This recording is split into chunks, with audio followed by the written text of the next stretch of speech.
Morning बच्चों, आप सभी का आपके अपने चैनल में स्वागत है। जैसा कि जो ये क्लास है क्लास 10th की है, मतलब हाई स्कूल की है, वो भी मैथ की क्लास है। और जो टॉपिक चल रहा था समांतर श्रेणी चल रहा था, लगभग उसमें मैंने एक क्लास डाल दिया था। आज ये दूसरी क्लास है। मैंने बताया था कि जितनी भी क्लासें रहेंगी इंपॉर्टेंट हाई स्कूल की दृष्टि से मैथ की, उनको मैं डालने का प्रयास करूंगा। लगभग समांतर श्रेणी आज की क्लास में खत्म हो जाएगी। अगला जो टॉपिक रहेगा या तो निर्देशांक ज्यामिति उठा लेंगे या तो त्रिकोणमिति ले लेंगे। ठीक है, मतलब हर एक टॉपिक से जो इम्पोर्टेंट क्वेश्चन है आने की संभावना जिनकी अधिक है ना, वो क्वेश्चन करा दिए जाएंगे। ठीक, आते हैं क्वेश्चन। ये भी क्वेश्चन पूछा ज्ञान सवाल का ही क्वेश्चन है। बोला जा रहा है क्या, प्रथम 24 संख्याओं का योग ज्ञात करो जिनका nवां पद क्या है, an बराबर दे रखा है। ठीक, लिखेंगे यहाँ पे an बराबर क्या दे रखा है आपको, 3 प्लस का 2n। ठीक, अब देखो बोला है प्रथम 24 संख्याओं का योगफल, मतलब कि S24 निकालना है। क्या निकालना है, S24 का मान निकालना है। ठीक, अब फॉर्मूला क्या होता है मेरे पास, Sn इक्वल टू होता है क्या, n/2 2a प्लस का n-1 इंटू डी। ठीक, अब क्योंकि मुझे 24 का मान निकालना है तो जहां n है वहां पे 24 लिख देंगे, पर अभी ना तो हमको a का मान पता है ना तो d का मान पता है। तो पहले हम लोग a और d का मान निकाल लेंगे। कैसे निकालेंगे, यहाँ n इक्वल टू क्या रखेंगे, 1, तो हो जाएगा a1 हो जाएगा बराबर 3 इंटू 2 इंटू 1 हो जाएगा 3, 2 एकम 2, 3 2 5, मतलब a1 का मान कितना आ गया, 5। अब a2 का मान निकाल लेंगे। n बराबर क्या रखोगे यहाँ पे 2, तो आ जाएगा a2 इक्वल टू आ जाएगा 3 प्लस का 2 गुणे 2, 2 दूना 4, 4 3 7, मतलब a2 मान कितना आ गया, 7। अगर यहाँ से बात करें d का मान जो निकालेंगे, d बराबर क्या होता है, a2 माइनस का a1, मतलब 7 माइनस का 5 कितना आ जाएगा, 2। जो a1 है वो तुम्हारा क्या होता है, a। जो तुम्हारा a1 होता है प्रथम पद होता है, वो तुम्हारा किसके बराबर होता है, a के बराबर होता है। रखेंगे मान यहाँ पे n का मान क्या रखेंगे, 24, तो हो जाएगा S24, 24 बटे 2, 2। a का मान कितना दे रखा है, a का मान है मेरे पास 5 प्लस का 24 माइनस का 1 मल्टीप्लाई d का मान मेरे पास आ गया 2, 2 आ गया। अब इसको काटेंगे, 2 एकम 2, 2 एकम 2, 2 दूना 4, 12 आ गया। यहाँ इसको गुणा करेंगे, 2 पंचे 10, 24 से एक जाएगा, बचेगा 23 गुणे 2, तो कितना आ जाएगा, 12 गुणे 10, 2 त्याही 6, 2 दूना 4, जोड़ेंगे कितना आ जाएगा, 12 गुणे आ जाएगा 56, गुणा करेंगे बरछंग 72 के 2 हासिल 7, 12 पंचे 60, 60 में 7 जोड़े कितना जाएगा, 67, 67, मतलब 6672 आ गया मेरे। ये तुम्हारा क्या आ गया इसका आंसर। देखो समांतर श्रेणी में मेन nवां पद वाले क्वेश्चन जो पहली क्लास में करा चुके हैं, बाकी योगफल के क्वेश्चन पेपर में भी इस तरह के पूछे जा सकते हैं ना। बाकी इससे समांतर श्रेणी से ज्यादा और कोई क्वेश्चन बनेगा नहीं। ऑब्जेक्टिव क्वेश्चन में मान चलो nवां वाला पद जो बताया था, nवें पद के और x के मान के लिए, जो इससे पहले वाली क्लास में मैंने डाल रखा है, तो उनसे पेपर में क्वेश्चन आने की संभावना ज्यादा रहती है। ठीक, बाकी योगफल से भी पूछ लेता है। और बाकी जैसे एक उस टाइप के क्वेश्चन कराए थे कि कितनी संख्या 2 से विभाज्य है, 7 से विभाज्य है ना, उनको भी एक दो क्वेश्चन और करा देंगे, उनसे भी पेपर में आने की संभावना बहुत ज्यादा रहती है। ठीक, अब आते हैं अगले क्वेश्चन पे। आते हैं बच्चों आज के अगले क्वेश्चन पे, क्वेश्चन नंबर 2 पे आते हैं, है ना। क्वेश्चन नंबर 2 में पहले पढ़ते हैं। क्वेश्चन नंबर 2 क्या बोल रहा है, बोल रहा है कि 1 से 100 तक की सभी संख्याओं का क्या निकालना है, योग ज्ञात कीजिए। ठीक, 1 से लेकर जो 100 तक है सभी संख्याओं क्या करना है हमको, योग ज्ञात करना है। 1 से लेकर 100 तक की सभी संख्याओं का योगफल ज्ञात करना है। ठीक, अब देखो मैंने बताया था कि अगर आप घर में कोई क्वेश्चन लगा रहे हैं, है ना, आपको समझ में नहीं आ रहा है, तो आप कोई डाउट है कोई क्वेश्चन में, तो आप इस नंबर पे व्हाट्सएप कर सकते हैं। आपके क्वेश्चनों को आंसर जरूर देने का प्रयास हम करेंगे कि हाँ अगली वीडियो में आपको जो डाउट हो जिस क्वेश्चन पे उसको हम बता सके। ठीक, अब आते हैं बाकी क्वेश्चन पे। क्वेश्चन बोल रहा है कि 1 से 100 तक की सभी संख्याओं का योग कितना, ना, ज्ञात करो। अब देखो कैसे ज्ञात करना है। अब देखो 1 से 100 तक की संख्या को बोल रहा है, मतलब 1 प्लस 2 प्लस 3 कहाँ तक जाना है, यहाँ तक 100 तक। इनका सबका क्या निकालना है, योगफल। अब देखो अगर बात करें इसमें, प्रथम पद क्या हो जाएगा, a बराबर क्या आ जाएगा, 1, d का मान क्या आ जाएगा, 2 माइनस का 1 कितना आ जाएगा, 1। अगर बात करें तुम्हारा अंतिम पद है, तो अंतिम पद l बराबर क्या आ जाएगा, 100 मेरे पास। इनका योगफल निकालना मतलब निकालना है Sn बराबर फॉर्मूला क्या होता है, n/2 a प्लस l, क्योंकि अंतिम पद दे रखा है। n का मान क्या रख देंगे, क्योंकि कितने पद है इसलिए 100 तक में 100 पद है। ठीक, अब देखो यहाँ आ जाएगा s 100 बराबर हो जाएगा 100 बटे 2। a का मान है मेरे पास 1, l का मान है 100, 2 एकम 2, 2 पंचे 10, कितना आ गया 50 गुणे 100, एक गुणा करेंगे तो 0 5 एकम 5 और 0 5 एकम 5, कितना आ गया 50 50। मतलब 1 से लेकर 100 तक की सभी संख्याओं का योगफल कितना होता है 5050 होता है। ठीक, मेन योगफल का कॉन्सेप्ट समझाना था।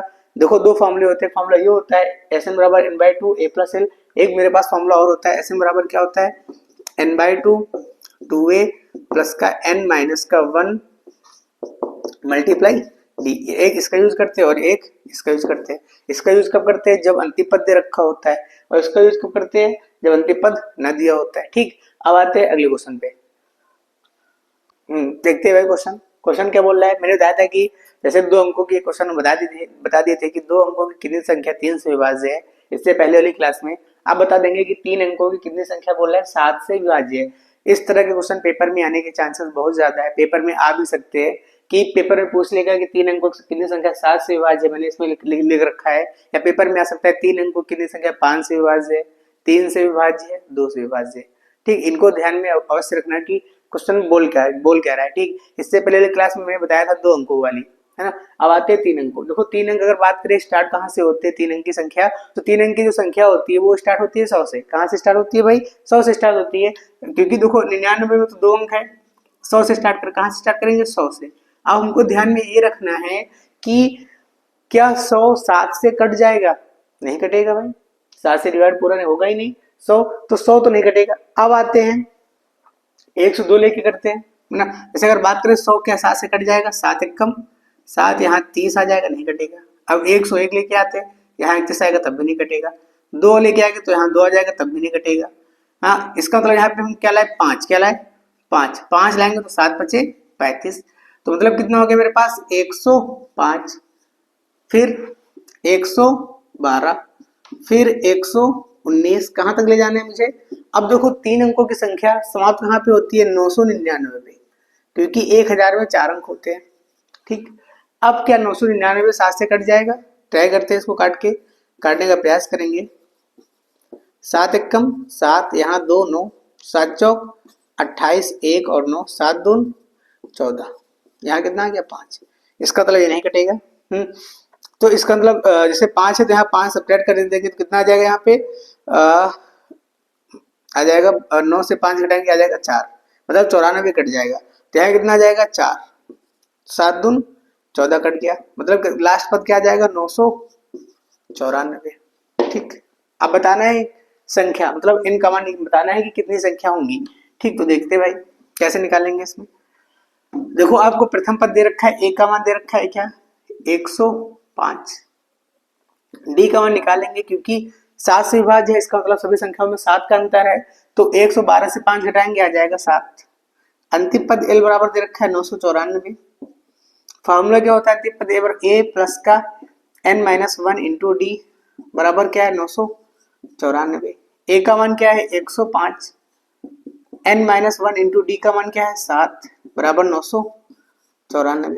ये प्लस में इधर आएगा तो माइनस में हो जाएगा, मतलब मेरे पास क्या जाएगा n माइनस 1 मल्टीप्लाई 7, 994 माइनस का 105, घटा देंगे कितना जाएगा 9 8 8, ये गुणा इधर आएगा तो भाग में ये जाएगा n माइनस का 1, तो कितना जाएगा 7 भागे 889, 7 एकम 7, यह जाएगा 18, 7 दून 14, यह जाएगा 4 और यह जाएगा 9, 7 7 49, मतलब कितना आया मेरे पास काटने पे 127, मतलब n माइनस 1 बराबर क्या आ गया मेरे पास 127। ये माइनस का इधर आएगा तो प्लस का हो जाएगा 127 प्लस का 1 कितना आ जाएगा 128 आ जाएगा।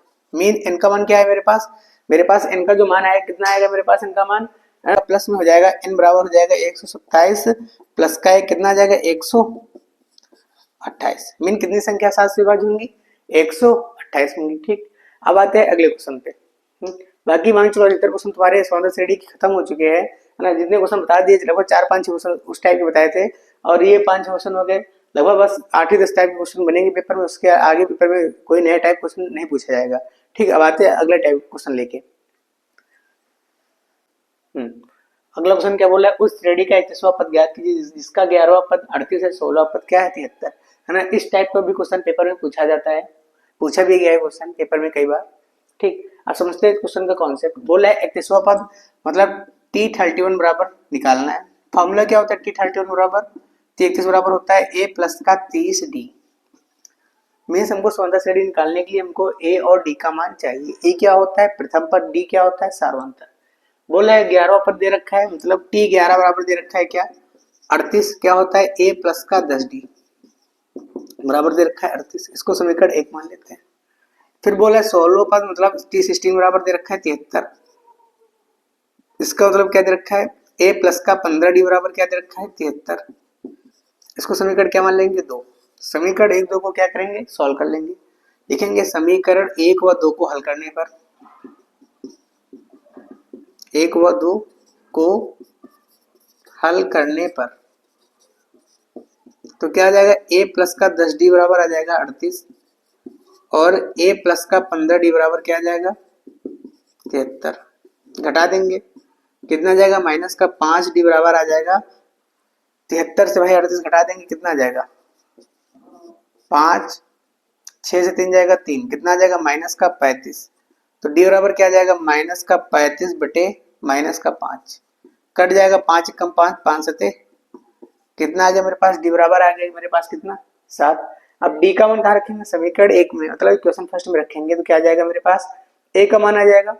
हाँ d का मान रखो, इसमें कितना आ जाएगा लिखेंगे यहाँ पे d का मान समीकरण 1 में रखने पर, हाँ यहाँ लिखे d का मान समीकरण 1 में रखने पर, समीकरण 1 में रखेंगे तो क्या आ जाएगा a प्लस 10d का मान क्या है 7 बराबर 38, तो a बराबर आ जाएगा 70 बराबर 38, तो a बराबर आ जाएगा 38 माइनस का 70, घटाएंगे कितना आ जाएगा मेरे पास 2 और यहाँ 6 से 3 जाएगा बचेगा 3, मतलब आ जाएगा माइनस का 32। रखेंगे यहाँ पे तो आ जाएगा माइनस का 32 प्लस का 30 गुणे डी का मान 7, कितना आ जाएगा माइनस का 32 7 त्रिक 21, घटा देंगे इससे कितना आ जाएगा मेरे पास आ जाएगा 210 आ जाएगा 8, इधर आ जाएगा 10 से 3 जाएगा बचेगा 7, 178। ये आपका क्या हो गया आंसर हो गया। देखो मेन है आपका कॉन्सेप्ट कि कॉन्सेप्ट में क्वेश्चन क्या बोल रहा है उसके अकॉर्डिंग क्या करना है। इसलिए मुझसे बोला गया 31वां पद, तो 31वां पद बराबर क्या होता है a प्लस का 30d। ठीक, 11 बराबर क्या होता है T11 a प्लस का 10d 10d, 16 बराबर क्या होता है a प्लस का 15d। अगर ये आप कॉन्सेप्ट क्लियर है तभी आप ये क्वेश्चन लग पाएंगे, लग जाएगा। इसके अलावा आपको क्या करना है a और d के क्या करना है मान निकालने हैं।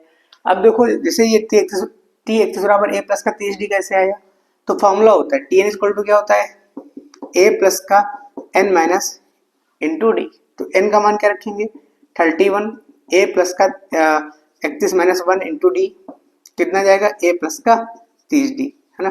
तो ये आपका डायरेक्ट होता है। बाकी कॉन्सेप्ट की बात करें तो तुम्हारा क्या है Tn इक्वल टू फॉर्मूला आ गया, इससे कॉन्सेप्ट भी कर सकते हैं। बाकी इतना अंडरस्टैंडिंग होती है। ठीक, मान के लिए आपके सारे हर एक टाइप के क्वेश्चन हो चुके हैं सांदा श्रेणी के। अब जो अगला टॉपिक आएगा तो त्रिकोणमिति आएगा, तो निर्देशांक ज्यामिति आएंगे, उसके भी अधिकतर क्वेश्चन है ना कराने का प्रयास करेंगे जो पेपर में इंपॉर्टेंट है, जो पेपर में आ सके, है ना। 2 क्लास में सांदा श्रेणी समाप्त हो गई है, लगभग 2 ही 3 क्लास में आपकी त्रिकोणमिति भी समाप्त हो जाएगी। बस बाकी इसी तरह इंपॉर्टेंट क्वेश्चन डालते रहेंगे। बस आज के लिए बस इतना ही, फिर मिलते हैं नई क्लास में। जब तक के लिए आप लोग अच्छे से घर में मेहनत करते रहिए, पढ़ते रहिए। पेपर के काफी कम दिन, मतलब 2 ही 3 दिन परसों से पेपर ही है, एक दिन बाद। जब तक के लिए जय हिंद जय भारत।